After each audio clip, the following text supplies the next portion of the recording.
가뭄이 심화되면서 농작물 피해 면적이 빠르게 증가하고 있고 일부 지역에서는 먹는 물까지 말라붙어 급수차가 등장했습니다. 지난 3월 기금운용본부가 전북혁신도시에 둥지를 들었지만 여전히 각종 회의를 서울에서 개최해 속빈강정이라는 우려가 커지고 있습니다. 한 단체가 일제강점기 강제징용 피해자들에게 일본 기업에게 소송을 제기하면 최대 1억 원의 배상금을 받을 수 있다며 사람들을 현혹하고 있습니다. 지난해 전주 시내버스 승객이 5년 만에 감소세로 돌아선 데 이어 올해도 노선 개편 당시 기대했던 승객 증가는 나타나지 않고 있습니다. 여러분 안녕하십니까? JTV 8시 뉴스입니다. 가뭄이 길어지면서 날이 갈수록 피해가 커지고 있습니다. 하루가 다르게 농작물 피해 면적이 증가하고 있고 일부 지역에서는 먹는 물까지 말라붙어 급수차가 등장했습니다. 보도에 송창용 기자입니다. 임실의 한 산골 마을입니다. 물통을 든 주민들이 군에서 마련한 급수 탱커에서 줄지어 물을 받고 있습니다. 원래 산에서 내려온 계곡물을 먹는 물 등 생활용수로 썼지만 계속된 가뭄에 지난주 말라버렸기 때문입니다.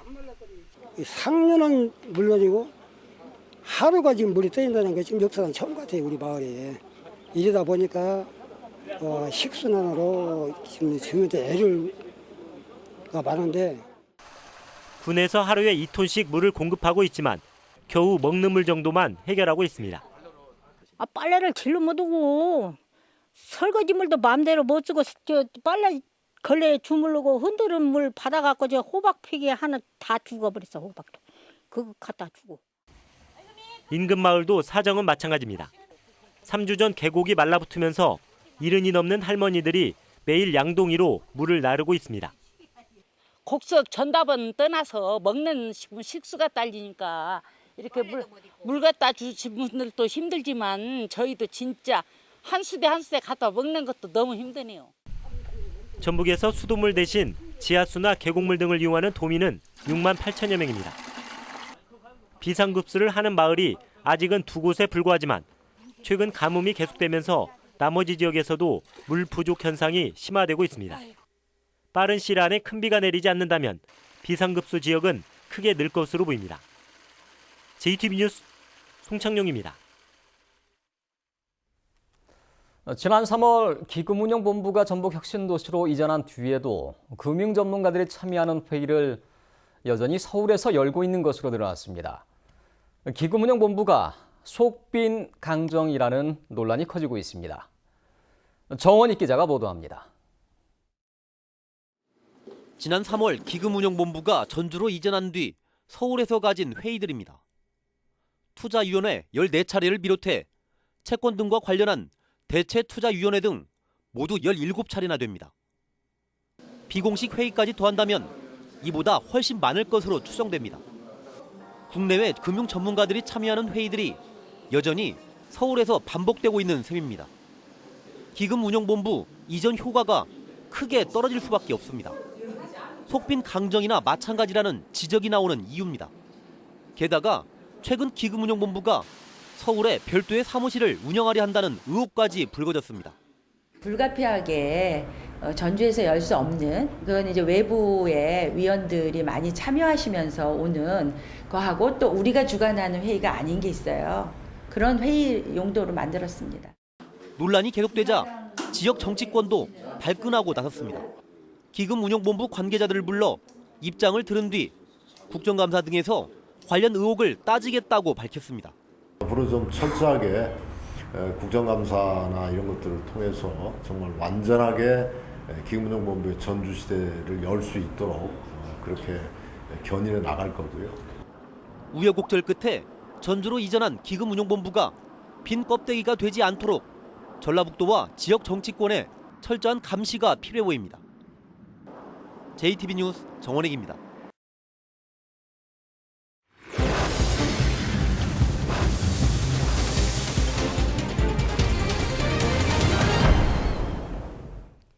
일제강점기 강제징용 피해자들에 대한 일본 기업의 배상이 곧 이루어진다며 소송 참가자를 모집하는 단체가 있습니다.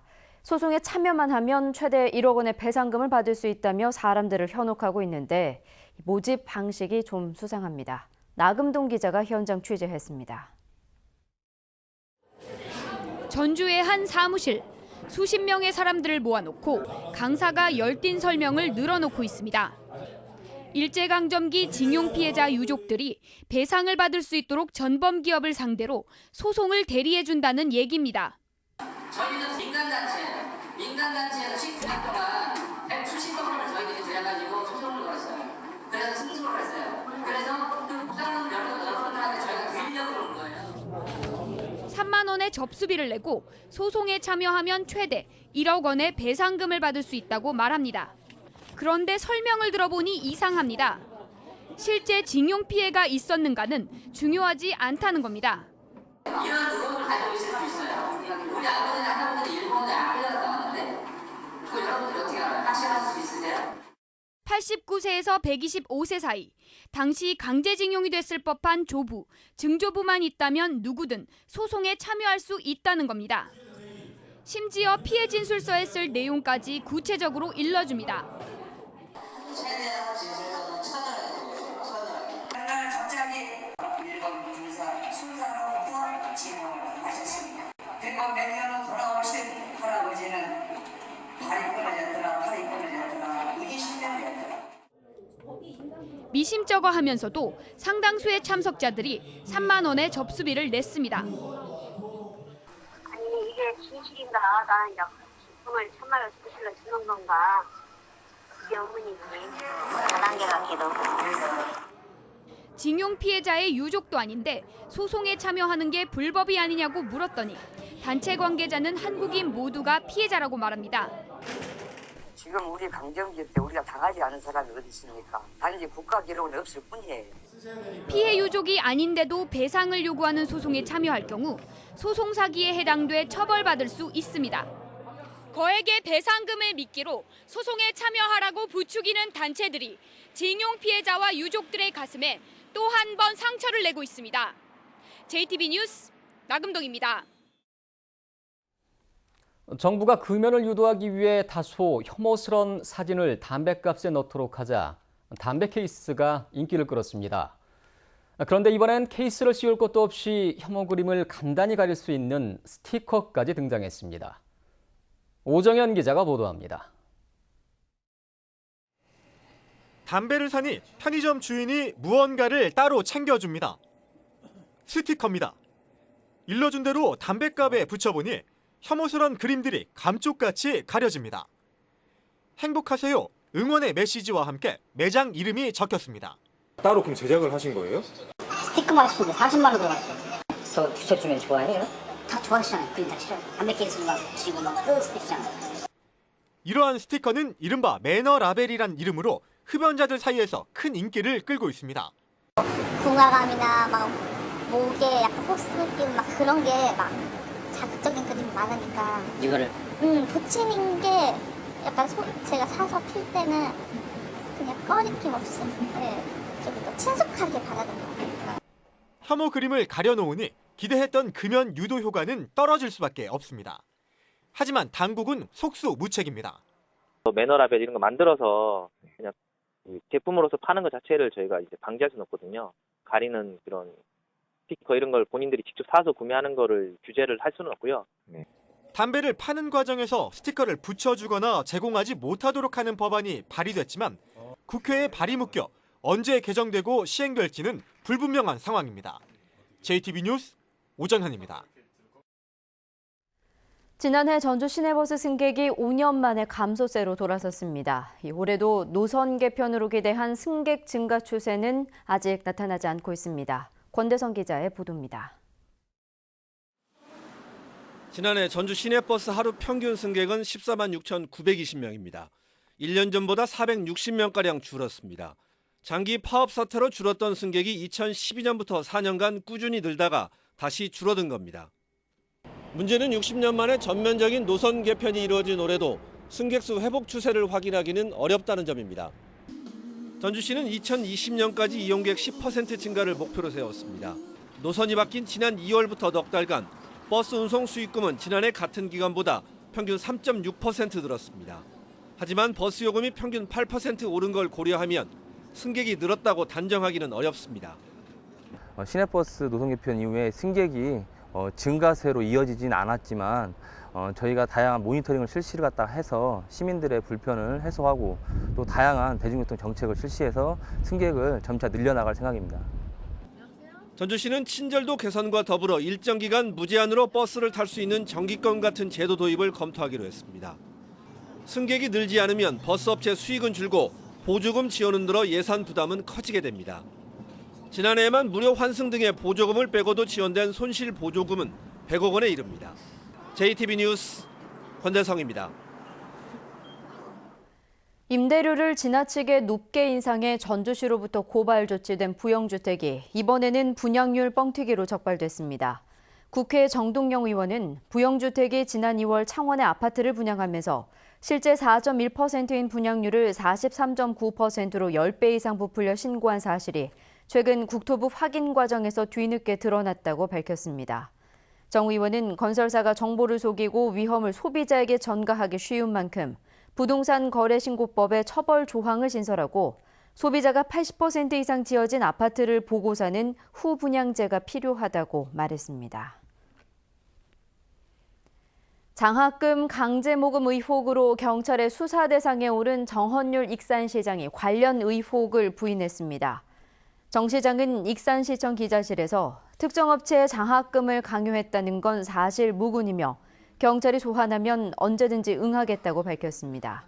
또 수사 결과에 따라 기자회견 등을 통해 상세하게 이야기하겠다고 덧붙였습니다. 익산 참여연대는 성명서를 내고 정 시장이 자체 조사를 통해 내용을 자세히 밝히고 시민들에게 공개 사과하라고 촉구했습니다.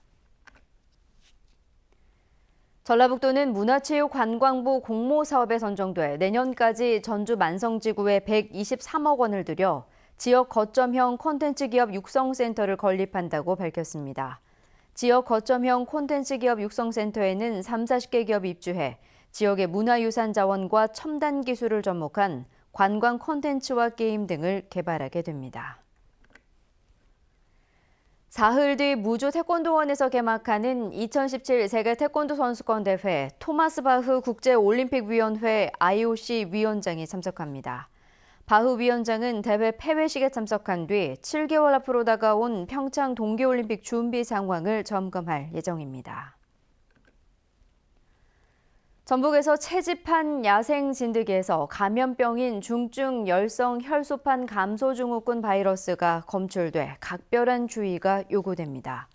전라북도 보건환경연구원은 이 병에 감염되면 고열과 구토, 설사 증상이 나타나고 심할 경우 사망할 수 있다며 야외 활동 시 진드기에 물리지 않도록 주의할 것을 당부했습니다. 도내 한 병원에서 신생아가 태어난 지 2시간 만에 숨져 경찰이 조사에 나섰습니다. 전북경찰청은 오늘 오전 2시쯤 20대 산모가 자연분만으로 여자 아기를 출산했지만 2시간 만에 숨져 의료사고가 의심된다는 신고가 접수돼 병원 관계자를 상대로 정확한 원인을 조사하고 있다고 밝혔습니다. 절기상 낮이 가장 길다는 하진 오늘 전북은 전주 등 10개 시군에 엿새째 폭염주의보가 내려졌습니다. 내일도 대체로 맑은 가운데 낮 최고 기온은 30도에서 33도로 불볕더위가 이어지겠습니다. 미세먼지 농도는 보통 수준을 보이겠습니다. 모레도 낮 기온이 33도까지 오르겠습니다. 전주기상지청은 주말인 토요일 오후부터 비가 내려 월요일까지 이어지면서 불볕더위가 한풀 꺾일 것으로 내다봤습니다.